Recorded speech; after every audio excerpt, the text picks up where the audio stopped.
Ellis Island was a processing port for European immigrants that wanted to come to America. Usually, only the poor or sick were inspected for longer. To pass through, they had to prove they had money, were wealthy, and had a sponsor.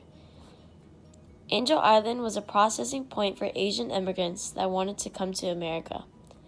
They were treated generally worse than the immigrants in Ellis Island. They would stay for days in bad conditions, where the immigrants at Ellis Island were processed in only a few hours. They were usually turned away unless they could prove they were American citizens or had family there. Most immigrants traveled in steerage, the worst accommodations of the ship, which was located on the lowest deck with no private cabins. It was crowded and dirty, with a lot of passengers got sick and even died. The Chinese Exclusion Act was put in place due to racism and dislike of Chinese immigrants and their fear that they were taking white jobs. It was put in place in 1882 and prohibited the immigration of Chinese laborers. Americans also made fun of Chinese for their cleanness. New immigrations were coming from Poland, Italy, and Hungary. They did not possess working skills and had a harder time adapting to American cultures than the old immigrants. The working conditions were not good. They were treated unfairly and were overly worked and got paid extremely low wages. They were sometimes even locked into factories until it was time to leave to improve the production rates and minimize breaks. They were treated unhumanly and had little to no safety regulations. This was very common in industrial jobs, which was a job most immigrants due to their lack of education and skill. Due to these poor working conditions, there was a factory fire where many immigrant women, including young girls, were killed because they were locked in. Some workers even went on strike to improve these conditions, but their employer rarely complied. Some even resulted in death. Immigrants usually lived in tenement buildings, which were multi-storied buildings divided into apartments to house as many families as possible. They were usually located in cities.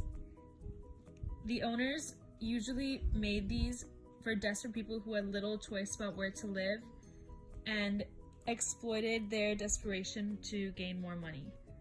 The living conditions of these buildings were very dismal. They had very little windows and they were unhealthy and dangerous conditions to live in. Multiple families usually squeezed into one tiny apartment. The sanitation conditions were very dirty with bad water quality. Americanization was a belief that assimilating immigrants into American society would make them more loyal citizens. To make this possible, volunteer institutions known as settlement houses, which were similar living conditions to tenement buildings, ran this program. In this program, they would help the newcomers learn English and adapt American dresses and diets.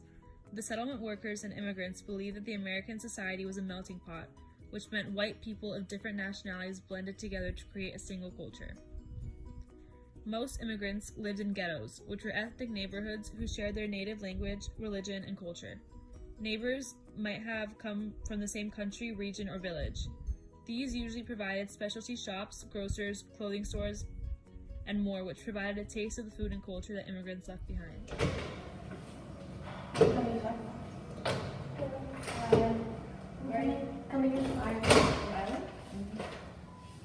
Can you sit down for a little bit? You're going to be waiting for a little bit.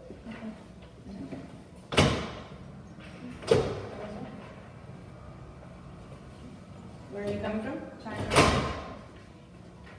You can sit down. You're going to be waiting here for a while, so I'll let you know when you're ready. Okay. You can go. Find a way. Thank you. You're welcome.